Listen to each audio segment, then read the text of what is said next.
Welcome back to another edition of Focus One. Today we're going to talk to New College student Michael Long. Michael is serving in his second year as New College president of the New College Student Association. The past year he's also served as a...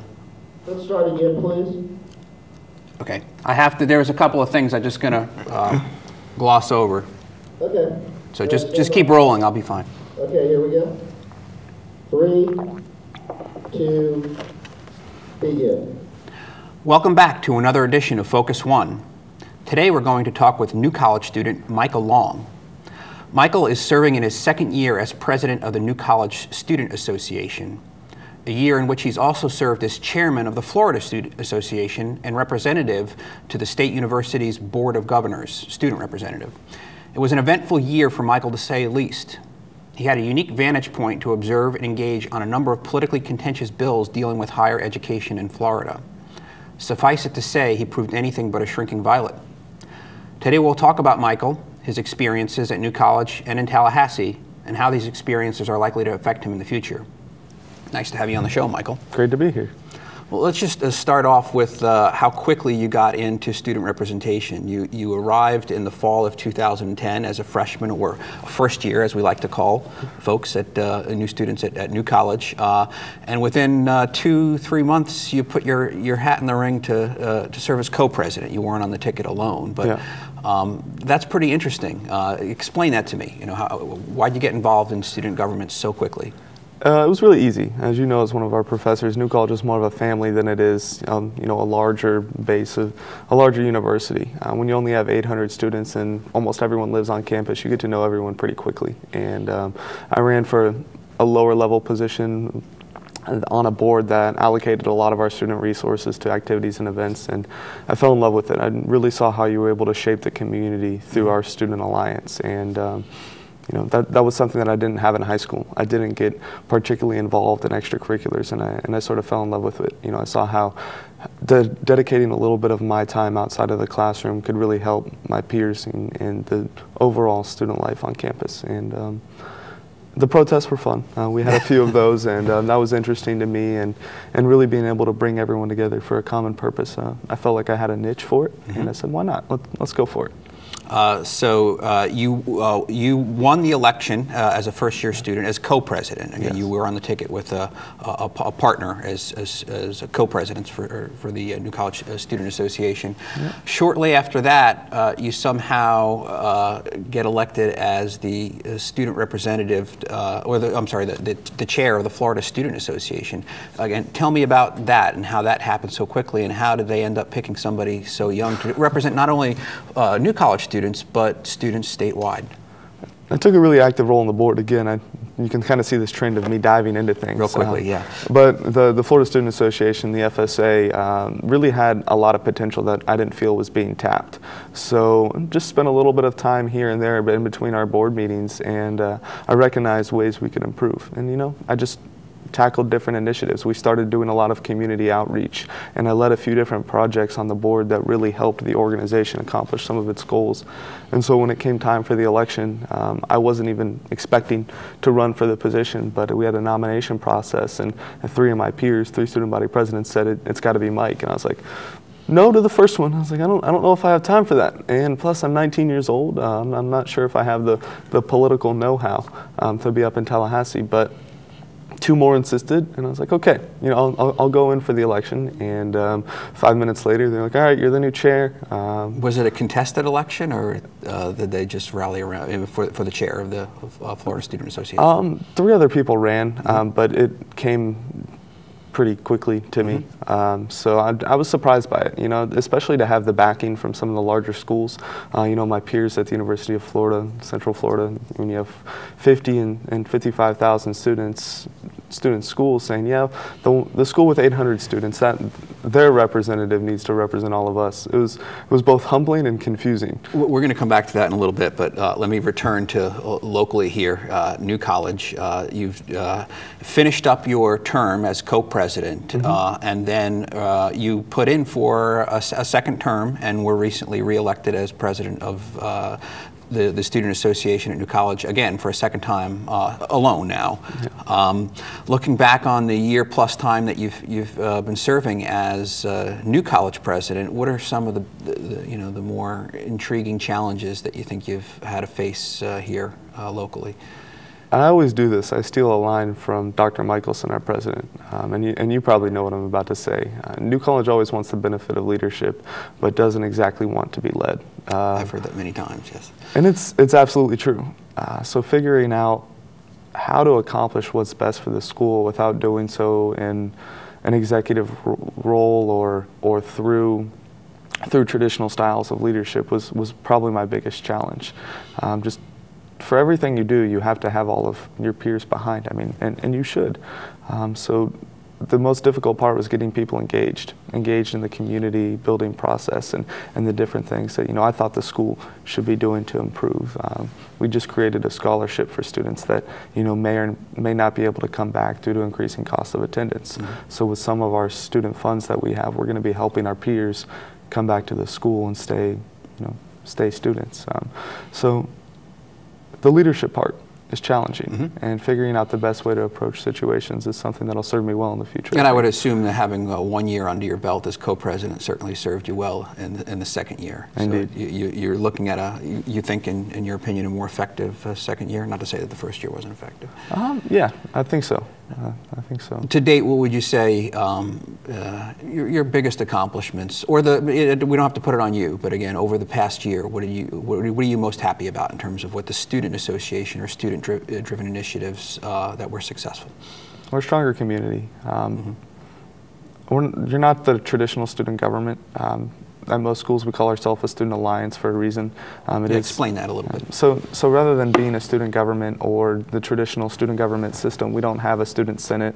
Our executive branch is very much different than all others, and we have a judicial branch, but it's not very active because the students in general typically hold all of their representatives accountable.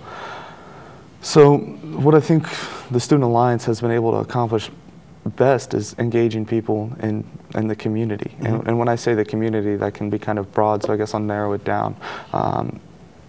Getting people involved in clubs, helping people understand where resources are to throw events, having large discussions at Friday night with over a third of the student body, about 300 students, talking about whether or not we should have a day dedicated to discussions about diversity. Mm-hmm. People have really come together, and there isn't a whole lot you can't do when people come together. So I think we've really given people the opportunity to have their voice heard, but not only have that voice heard, but their opinions and their goals kind of completed. Okay, let's fast forward to the end of your second term, and let's say it goes well, very well. Do you think you're going to put in for a third term, or maybe even a fourth? Am I looking at the New College's version of Franklin Delano Roosevelt here? No. No. No, I need to do some thesis research, and I need to spend some time on my academics, as my advisor would say. It's been a great experience being there to help a lot of my peers, but I think we have plenty of qualified people to take the torch into the future. I've loved it, but I wouldn't want to be FDR. I'm not going to let you off the hook without asking about your thesis, but I'll come back to that a little bit later. I want to go back to one of the discussions we were having right at the top about the election process by which you became the chair of the Florida Student Association and its representative on the Board of Governors. There was a piece of legislation that a bill that was signed. It made it through. That's going to change the way the student representative on the BOG is chosen. Talk to me about that, because you've spoken out about it. Sure. Well, fortunately, we were able to maintain a democratically elected process, which was the core of this issue. A bill was presented in the early part of this legislative session that would remove the Florida Student Association from the state constitution. It's a constitutional change when 1,000 bills were heard and only 100 were passed, and this is one of the bills that was passed. Yes. But the bill originally aimed to create a gubernatorial appointment for the student representative, which took the student voice out of this selection completely. And so we were able to come to a compromise with a few legislators and say, okay, we'll create a separate council of student body presidents. And guess what that separate council does? exactly what the Florida Student Association does. Student body presidents from all across the state still come together to elect a student representative, but it's disappointing that our legislators spent countless hours in 10 different committees and a few floor debates in both the House and Senate on a bill that changed absolutely nothing when over 1,000 bills were presented this year and fewer than 100 were passed. How much time and expenditure went into this on the part of the legislature? I'd say about 100 hours. I mean, when you think about it, you have to draft the bill, you have to go around lobbying your fellow members, and then you have to make sure the bill gets passed on the floor and on both the House and the Senate. This is a joint resolution. Not only that, this costs the taxpayers over $70,000 because it has to go on the Constitution, or it has to go on the ballot because it's a constitutional amendment. We changed the Constitution, in my mind, for a personality conflict between student body presidents. And it was great to see that students were able to pass legislation, but it was disappointing to see that legislators weren't able to see the bigger picture on this one.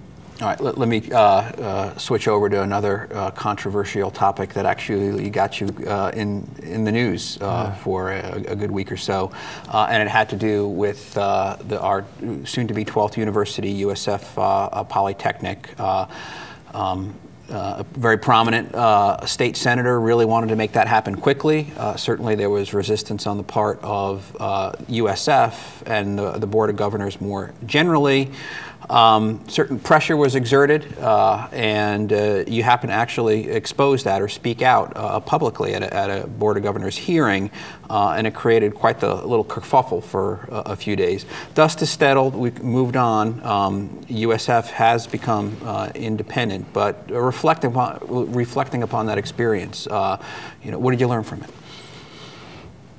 I learned that the biggest treat of being the student representative on the Board of Governors is you don't really have to worry about politics. You can come in and you can look at all of the items on the docket with clear eyes and without any political connections, for the most part.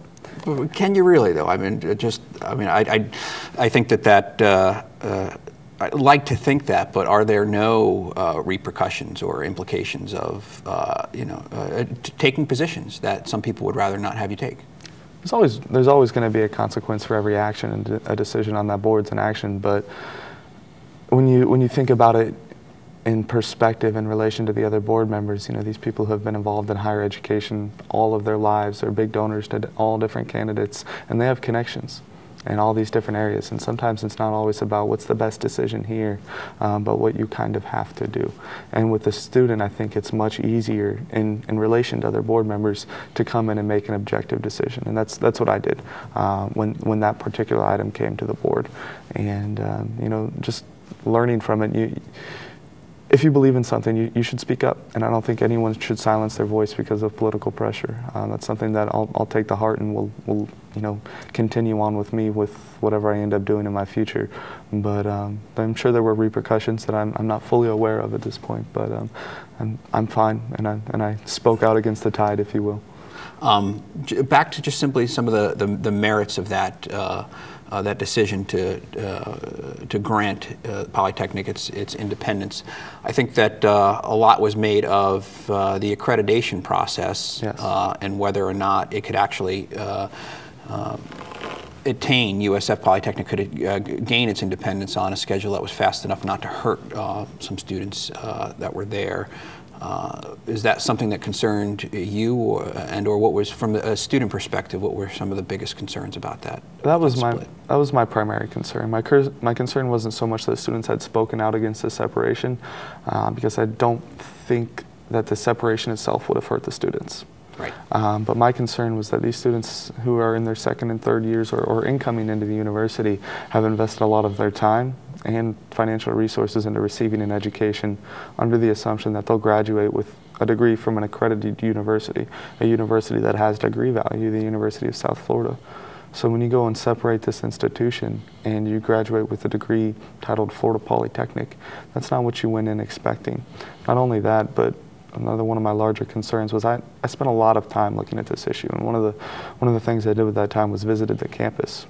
And there was absolutely no infrastructure in place, neither academic nor physical.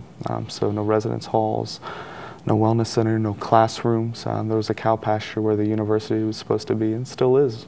cow pasture, and the academic infrastructure wasn't in place. They graduated one engineering student the 3 years prior to that vote. So they didn't have a polytechnic academic model in place. What do you think is going to happen now?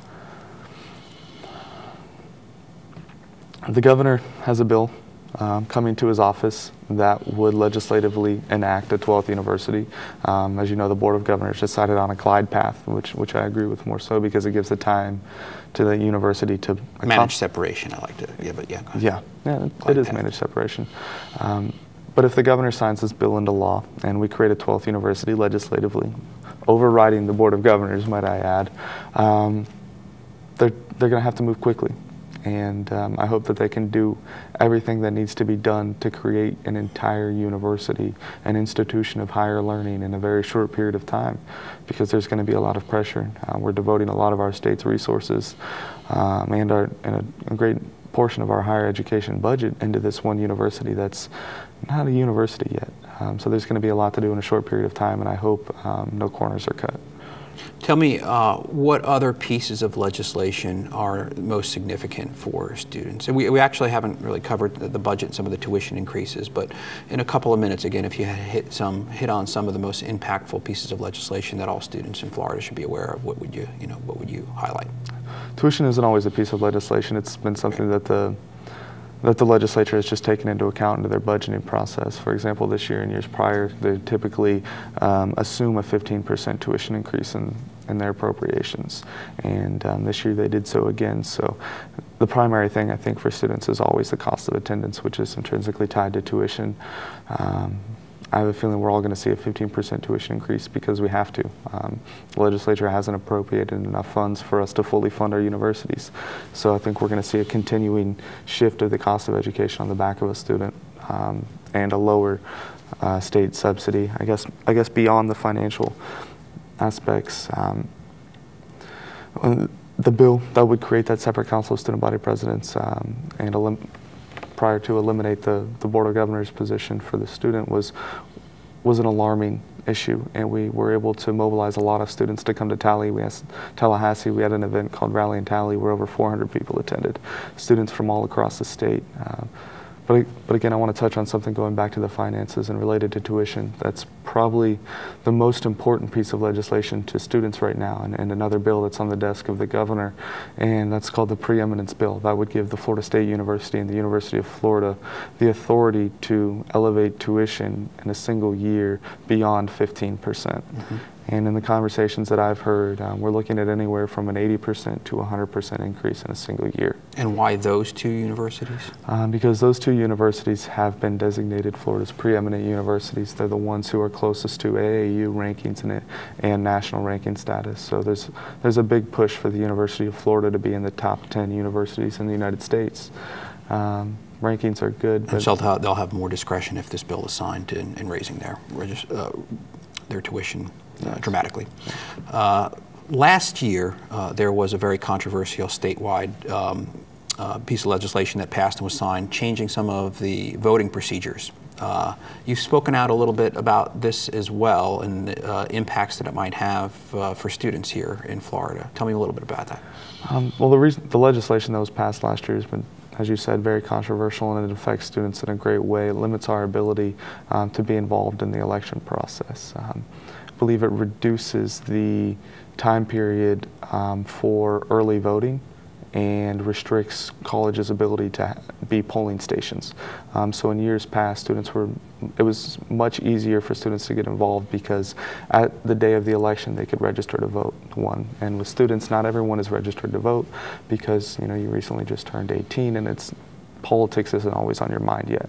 So being able to register to vote on the same day of the election was a huge part of, student involvement in the legislative process. Now that that is gone and colleges' ability to host polling stations, it's a lot harder for students to be involved in the process. Mm-hmm. And again, it goes back to that topic of representation.